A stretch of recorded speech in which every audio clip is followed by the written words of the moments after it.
Olá pessoal, aqui é o Velgas. Nova ofensiva da Ucrânia em Kursk. Aconteceu ontem. E também vamos falar sobre o teatro de operações. Vou dar uma geral sobre o teatro de operações. Quero convidá-los, inscrevam-se no canal, deem um like, compartilhem com suas redes sociais, façam seus comentários. Conto com vocês. Você não vê aqui fake news, aqui você vê o que acontece. Você vê a verdade. Inscreva-se no canal. Obrigado. Bom, a Ucrânia ataca.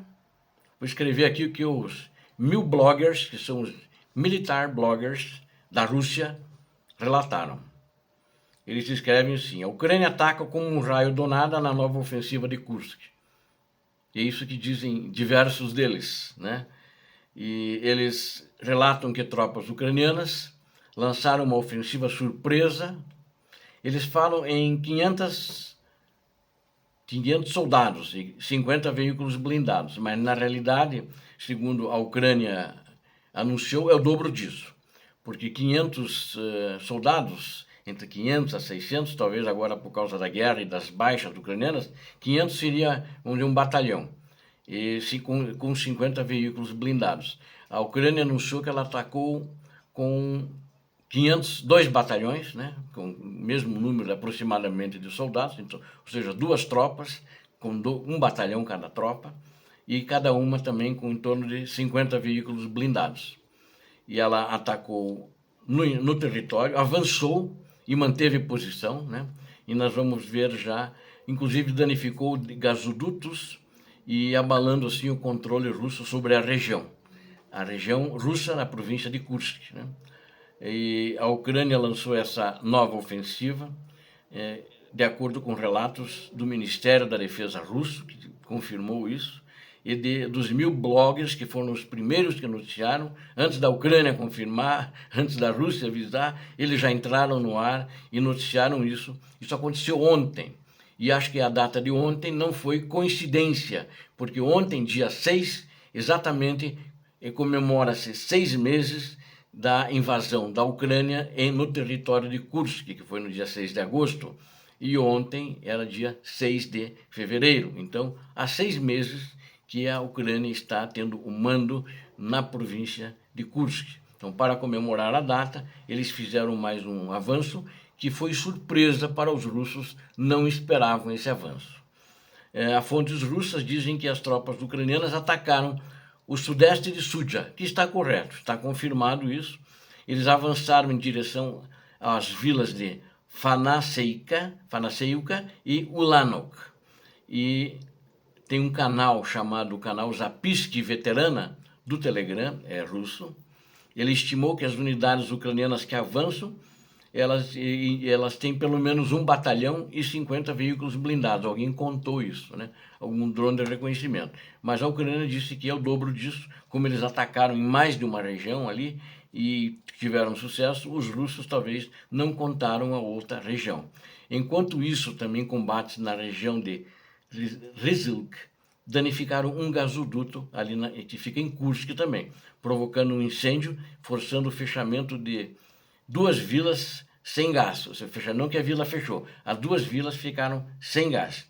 Isso quem confirmou, inclusive, é o governador russo, né, da região de Kursk, chamado Alexander Kinstein. Esse cara, ele era vice-governador, aí o governador renunciou, ele assumiu interinamente, ele já quis sair, o Putin não deixou ele sair, manteve ele porque o Putin não tem quem colocar no local. Governar Cusco hoje é um pepino para qualquer pessoa e ele teve que manter, o governador teve que aceitar para não ter que pular de uma janela, provavelmente. As tropas russas perderam o controle sobre as localidades de Cherkasskaya e Konopelka. E isso, inclusive, foi relatado, confirmado por um desses 1000 bloggers que usa o pseudônimo de Alex Parker, né? Alex Parker Returns é o pseudônimo dele. Ele disse que as forças ucranianas capturaram também Ulanok, além dessa outra vila que eu descrevi há pouco. E ele descreveu a ofensiva como aquilo que eu falei no início, usei as palavras dele, começando como um raio do nada, né? Então ficaram todos de surpresa, acho que os russos não tinham nem resistência para fazer, e ficaram todos boquiabertos face a esse avanço da Ucrânia na região ali de Kursk. De acordo inclusive com o canal dele, né, e alguns correspondentes de guerra da Primavera Russa, que eles chamam, as forças ucranianas começaram a operação bem no início da manhã, ainda de madrugada, né, de quinta-feira, ontem, né, com esforços de desminagem seguidos por... Então, como é que eles chegaram? Eles chegaram rapidamente com tropa de engenharia, a tropa de engenharia desminou, já foi seguido pelos blindados e pelos tanques, né? Foram avançando, e aí que os russos notaram que eles tinham chegado. Os russos nem mandaram artilharia em cima deles, que acredito que eles estavam esperando, ou seja, os russos estavam dormindo no frio, aquecidos por algum cobertor, né? Deveria estar mais ou menos assim.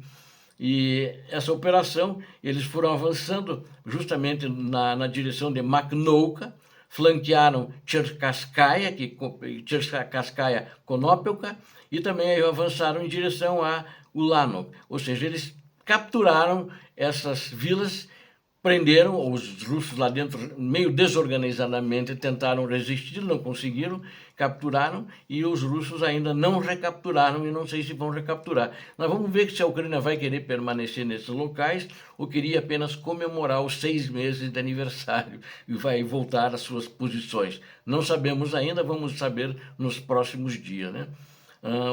Depois das 14 horas de ontem, né? No horário lá na região, vamos chamar o horário de Kiev, né, da capital da Ucrânia, o Ministério da Defesa russo disse que nessa data, 6 de fevereiro, formações ucranianas lançaram operações contraofensivas em direção aos assentamentos, não vou falar o nome que eu já falei, né, que citou o nome desses assentamentos na região, na província de Kursk, né.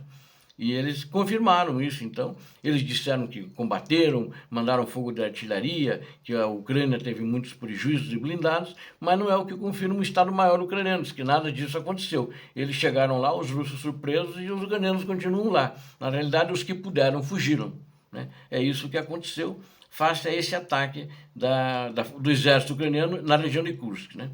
E eles fizeram, a Rússia, ela fez de fato alguns ataques já planejados contra as posições ucranianas que não foram bem sucedidos, né? Mas não tem nada a ver, eles não conseguiram contra-atacar com sucesso, ou nem fizeram contra-ataque contra essas duas colunas ucranianas. E essa operação, segundo o Estado-Maior do Exército Ucraniano, tem como objetivo impedir, né, fazer uma maior separação para impedir um novo ataque russo às regiões de Sumy e Kharkiv na Ucrânia, né? E assim forçar a Rússia a desviar recursos significativos para a área, enfraquecendo outras linhas de frente no teatro de operações dentro da Ucrânia. A ocupação do território russo, né, olha, eu acho isso, a ocupação do território russo, minha análise, é um golpe pessoal para Putin, cuja imagem depende da defesa dos interesses da nação, que ele já no passado prometeu que estaria defendendo os interesses da nação. Enquanto isso, no restante do teatro de operações, aumentou um pouquinho, era 80 ontem o número de confrontos em todo o teatro de operações, agora foi para 89 batalhas ontem, né, que aconteceram, 28 na região de Pokrovsk, mas sem nenhum avanço significativo russo para fazer a manutenção do território, né? Eles usaram 4 mísseis e também 65 mísseis antiaéreos contra posições ucranianas lá no teatro de operações da Ucrânia. Além disso, também usaram 1.105 drones kamikazes ainda nas tropas e realizaram mais de 4.000 ataques com fogo de artilharia, que nem obuses, morteiros, esse tipo de armamento, e canhões, né? E o resto estava calmo, calminho, sem, não é que calminho, tinha ataques, tinha confrontos, mas sem nenhum avanço significativo. Em Kursk, além desse avanço significativo ucraniano e da captura dessas vilas que eu falei, eles fizeram 5 ataques, 5 confrontos contra a Ucrânia em outras posições que eles estavam tentando retomar sem nenhum sucesso. Obrigado a vocês que assistiram este vídeo, conto com vocês. Inscrevam-se no canal, deem um like, compartilhem com suas redes sociais, façam seus comentários. O que você vê, ouve aqui, você não vê em outros canais. E você viu aqui a verdade. Inscreva-se no canal, conto com você. Deus abençoe a Ucrânia, Deus abençoe o Brasil, paz e bem, paz para toda a humanidade.